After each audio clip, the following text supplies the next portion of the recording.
Sai form छोड़ दिया और कहा कि गुस्से से नहीं, प्यार से बदलाव लाना है। गुंडों को यकीन नहीं हुआ कि कोई इतना भोला हो सकता है, लेकिन ये उनके फायदे में रहा। शेरू जानता था कि साई का भरोसा सही नहीं है। खैर, एसजी की आंखों में आंसू हैं जब वो प्यार से बदमाशों को थप्पड़ मारता है और बदमाश उसे थैंक्स देते हैं कि उसने उन्हें एक मौका दिया। सबको थप्पड़ मारने के बाद शेरू बदमाशों को बांधता है, जब किसी लड़कियों को सुरक्षित जगह ले जाता है। लेकिन वो बहुत थक जाता है और काम पूरा करने से पहले गिर जाता है। बदमाशों को उम्मीद हो जाती है कि अब वो उनसे जीत सकते हैं और वो शेरू को अपनी तरफ करने की कोशिश करते हैं। वो उसे औरतें देने का वादा करते हैं, वो भी उसकी अगली शक्ल के बावजूद, और ऊपर से ज्यादा पैसे भी देंगे। लेकिन शेरू उन्हें दिखाता है कि वो अगली तो है लेकिन बास्टर्ड नहीं। वो बस अपनी हथकड़ियां तोड़कर उन्हें डराता है और बताता है कि सेजे उससे भी ज्यादा ताकतवर है। बदमाश उसे कोसते हैं कि उसने उनका ऑफर ठुकरा दिया, लेकिन शेरू को उनकी बातों से कोई फर्क नहीं पड़ता। थोड़ी देर बाद काया और उसके आदमियों को स्थानीय अधिकारियों के हवाले कर दिया जाता है और शेरू की टीम को इनके इनाम की बड़ी रकम मिलती है। लड़कियां इतने पैसे देखकर खुश हो जाती हैं और सी कहता है कि इसे सबके बीच बांट देना चाहिए। सीका कहती है कि वो बेहोश थीं, तो उन्हें पैसे का हक नहीं और सी को ले लेना चाहिए क्योंकि उसने बदमाशों को हराया। फिर वो शेरू के बारे में पूछती है और सी कहता है कि शेरू उससे भी बहादुर था और सारी मार खाकर उसे बचाया। लड़कियां कहती हैं कि शेरू इस मिशन का एमवीपी था, तो उसे सबसे ज्यादा पैसे मिलने चाहिए। सी इससे सहमत है, लेकिन शेरू पैसे नहीं लेना चाहता क्योंकि वो सिर्फ 1% बचेगा। तो वो साई से कहता है कि उसे पैसे खर्च करने की बुरी आदत है और उसे किसी भरोसेमंद इंसान को रखना चाहिए। सी इस प्लान से सहमत नहीं होता, लेकिन जब शेरू जोर देता है कि वो पैसे नहीं रख सकता, तो सेका आगे आती है और पैसे संभालने की बात कहती है।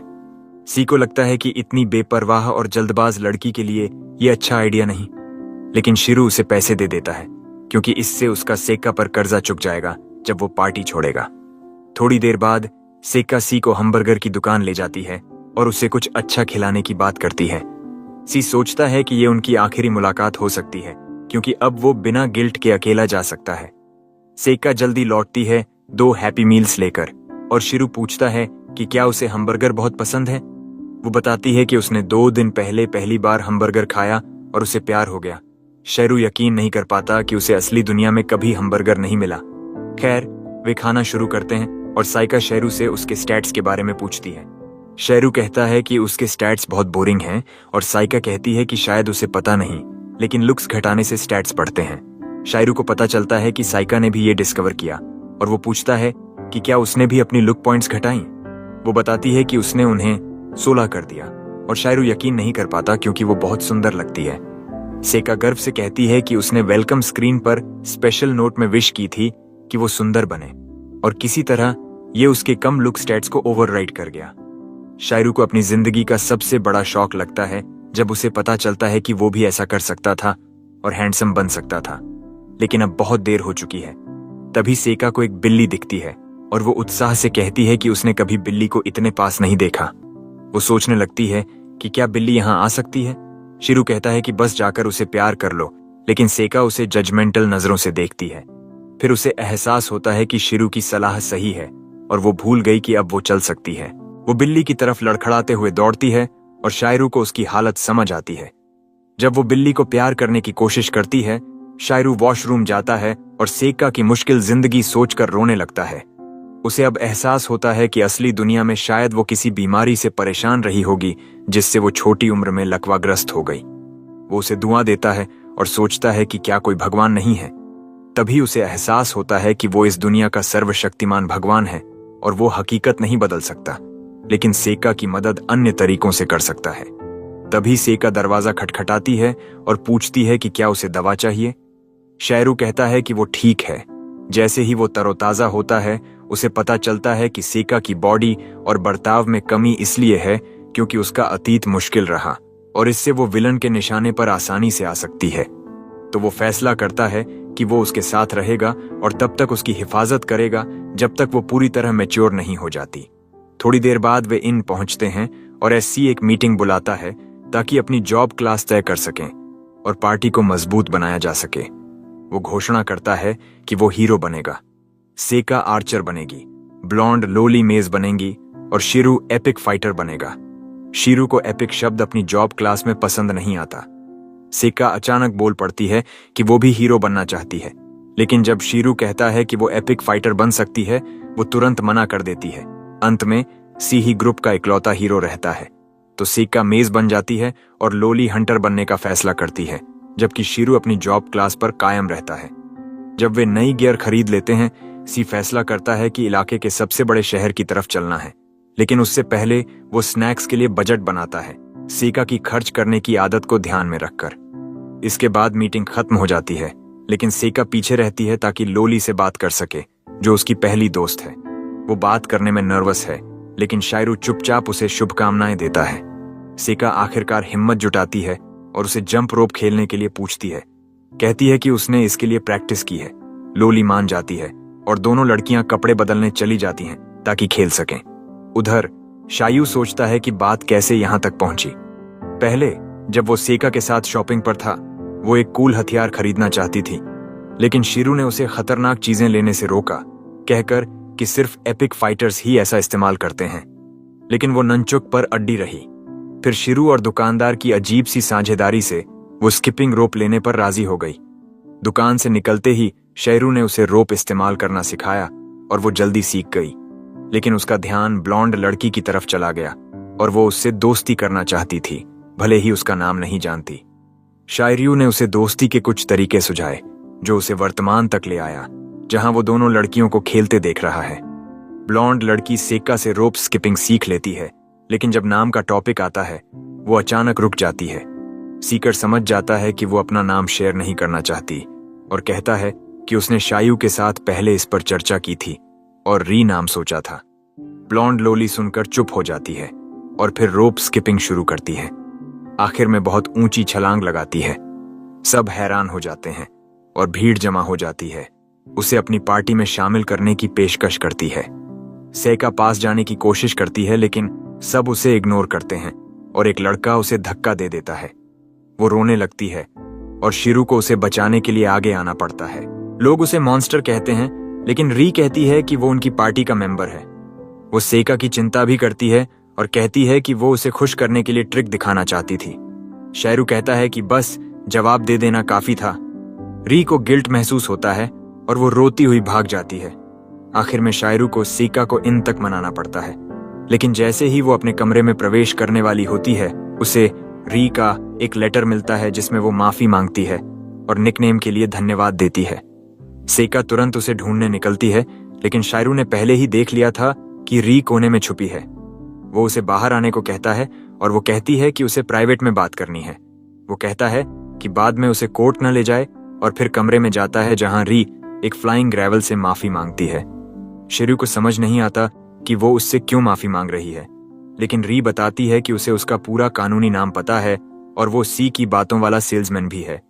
शेरू को झटका लगता है, लेकिन वो अभिनय बनाए रखता है और पूछता है कि वो ऐसा क्यों सोचती है। वो बताती है कि उसने स्पेशल एबिलिटी चुनी थी जिसमें दूसरों की स्टेटस विंडो पढ़ने की शक्ति है, जिसमें असली नाम, स्टैट्स और स्पेशल नोट भी दिखते हैं। शायरू घबरा जाता है क्योंकि री ने उसके इंसेल जैसे नोट्स पढ़ लिए हैं और वो फेस पाल्म करता है, पूछता है कि वो क्या चाहती है। वो कहती है कि ये सेका से जुड़ा है और पूछती है कि क्या उसे पता है कि उसकी बॉडी पिछले जन्म में लकवाग्रस्त थी। वो हाँ में जवाब देता है और फिर री अचानक कहती है कि वो ही सेका को तोड़ने वाली थी और वो अपने पापों की सजा भुगतने आई है। जेरू को जिज्ञासा होती है और वो पूछता है कि उसने सेका के साथ क्या किया। री बताती है कि पिछले जन्म में वो एक प्रोग्राम का हिस्सा थी जो लोगों की जिंदगी बदलने का लक्ष्य रखता था। सेका उन बच्चों में से एक थी जिनके साथ वो काम कर रही थी और वो सचमुच उसकी जिंदगी बेहतर करना चाहती थी। लेकिन एक दिन उनके बिल्डिंग में विस्फोट हो गया और सेका गंभीर रूप से घायल हो गई। री रोने लगती है और कहती है कि वो हादसे को रोक नहीं पाई और सेका को बचा नहीं सकी। उसे उस गलतफहमी का पछतावा है जो वहां काम करने वालों के बीच हुई और ऐसी घटनाओं से बचने के लिए उसने स्पेशल नोट्स में लिखा कि वो लोगों को बेहतर समझना चाहती है। शू समझ जाता है कि इसी वजह से री को दूसरों की स्टेटस देखने की शक्ति मिली। वो उस प्रोग्राम के बारे में पूछता है और वो बताती है कि वो एआई से जुड़ा था।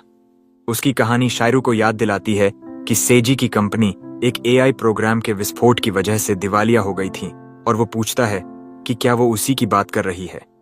वो हाँ में जवाब देती है और बताती है कि वो दरअसल एसआई की बहन है, लेकिन यहाँ उसने अपना व्यवहार और पर्सनैलिटी पूरी तरह बदल लिया है, तो साई उसे पहचान नहीं पाएगा।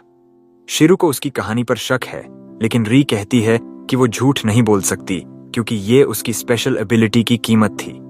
वो महसूस करती है कि उनका एक साथ इस दुनिया में आना कोई इत्तेफाक नहीं और उनके पिछले जन्म में भी उनका नसीब जुड़ा था।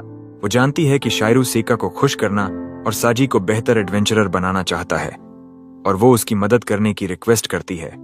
शायरू कहता है कि सी और सेका बहुत प्योर हैं और उन्हें इस दुनिया में सुरक्षित रहने के लिए उसकी जरूरत है।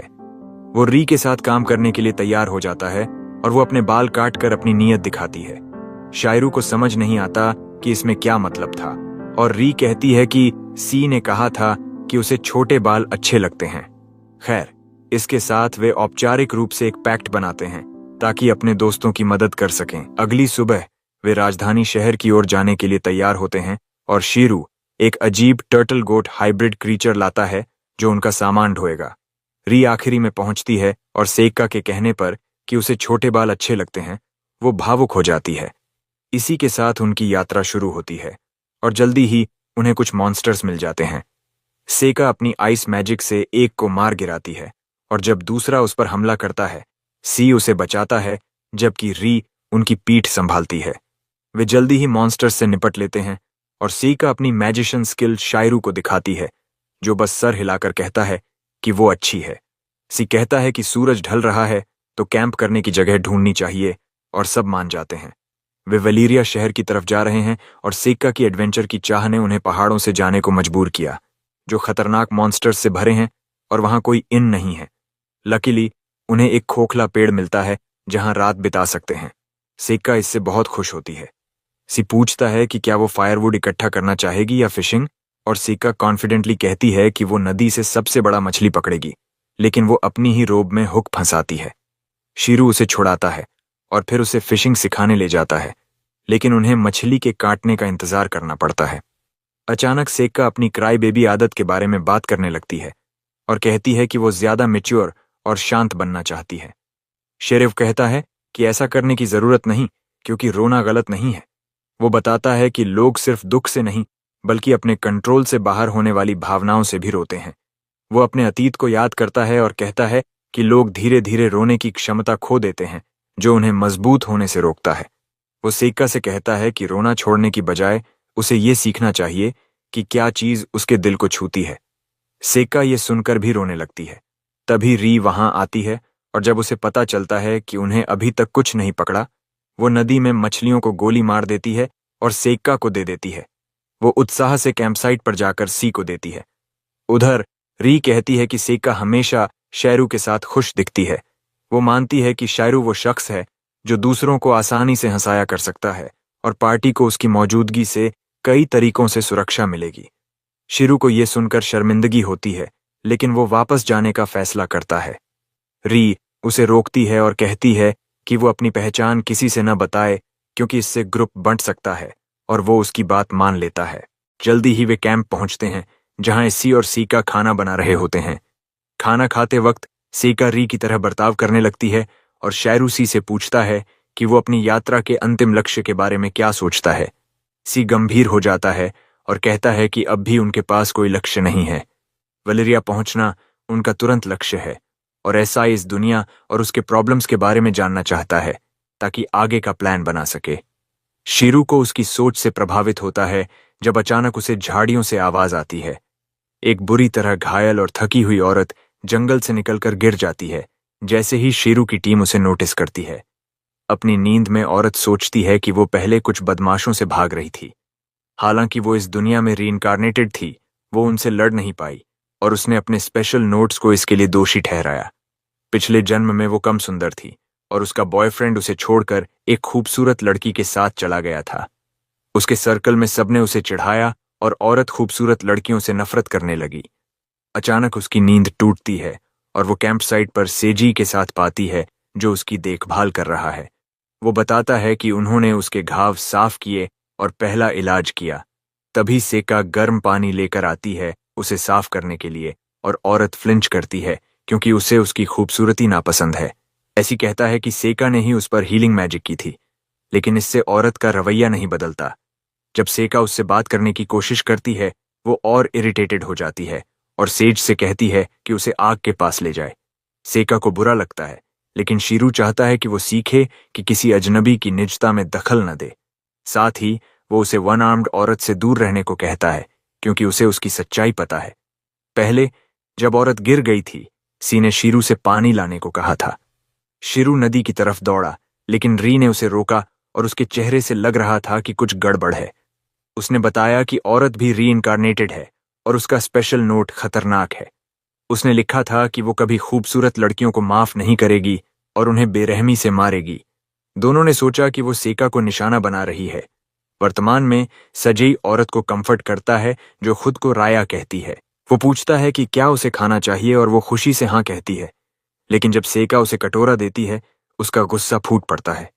रिया अपने हथियार की तरफ बढ़ती है, लेकिन री ने पहले ही उसे छुपा लिया था और अब वो उस पर नजर रख रही है।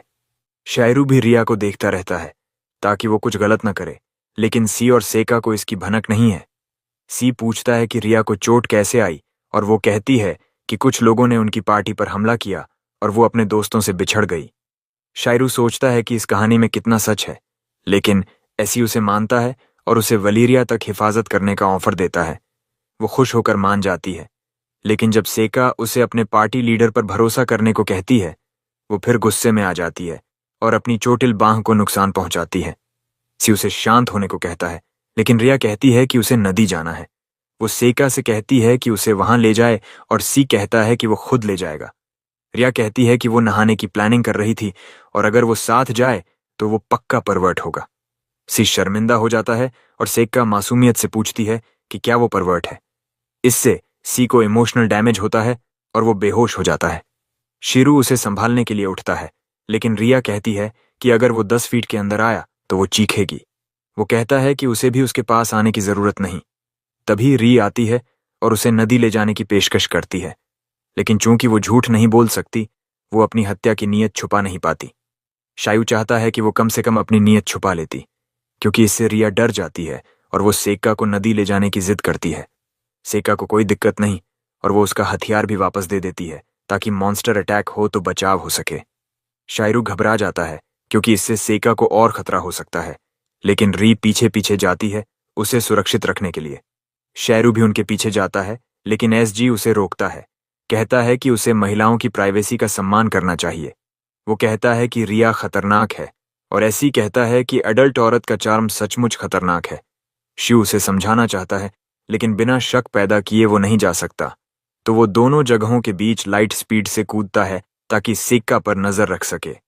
सेका को उसकी ब्लरी शक्ल देखकर हैरानी होती है, लेकिन शिरू कहता है कि शायद वो थका हुआ है और उसे भ्रम हो रहा है। वो उसे आराम करने को कहता है और स्लीप स्पेल डालकर उसे बेहोश कर देता है। फिर वो नदी किनारे जाता है और रिया को देखता है, जो अचानक सेका पर तलवार तान देती है। सेका को शौक लगता है और वो पूछती है कि क्या उसने कुछ गलत किया। रिया कहती है कि उसने कुछ नहीं किया और वो अच्छी लड़की है, लेकिन वो अपने स्पेशल नोट्स के खिलाफ नहीं जा सकती। वो सेका को बताती है कि उसने कसम खाई थी कि वो खूबसूरत लड़कियों को मारेगी, क्योंकि उन्होंने उसकी जिंदगी बर्बाद कर दी थी। वो अलग अलग एडवेंचर पार्टीज में जाकर खूबसूरत लड़कियों को मारती रही और फिर अगली पार्टी में भाग जाती, लेकिन आखिरकार वो पकड़ी गई। वो सेका को कहती है कि आज उसकी बारी है मरने की, लेकिन जैसे ही वो वार करने वाली होती है, री उसकी तलवार उड़ा देती है, उसे पीछे धकेलती है, और जब वो हथियार लेने की कोशिश करती है, शायरू आता है और उसका हाथ पकड़ लेता है। वो उसे छोड़ने को कहती है, लेकिन वो अपनी तलवार निकालता है और कहता है कि अब वो नहीं भाग सकती। तभी एक चमकदार रोशनी सबको चौंका देती है। वे सोचते हैं कि क्या हो रहा है और रोशनी के स्रोत की तरफ देखते हैं, जहां से सेका में बदलाव आया है और वो एक एंजल बन गई है। शायरू को शौक लगता है कि साजी के बाद उनकी टीम में एक और शख्स है जो ट्रांसफॉर्म हो सकता है। सेका रिया की तरफ तैरती है और कहती है कि अब और दुख की जरूरत नहीं। रिया उसे दूर रहने की धमकी देती है, लेकिन उसकी कटी बांह बहुत दर्द करने लगती है और वो गिर जाती है। सेका पूछती है कि क्या वो लोगों को नुकसान पहुंचाना चाहती है और आरी कहती है कि नहीं, लेकिन वो अपने स्पेशल नोट के खिलाफ नहीं जा सकती। शिरू उस गरीब लड़की पर तरस खाता है जो अपने नोट्स की वजह से जेफरी डामर बन गई, लेकिन सेका मानती है कि इसके लिए कोई रास्ता होना चाहिए। वो रिया की तरफ तैरती है जो उसके हाथ झटक देती है, फिर सीख प्रार्थना करती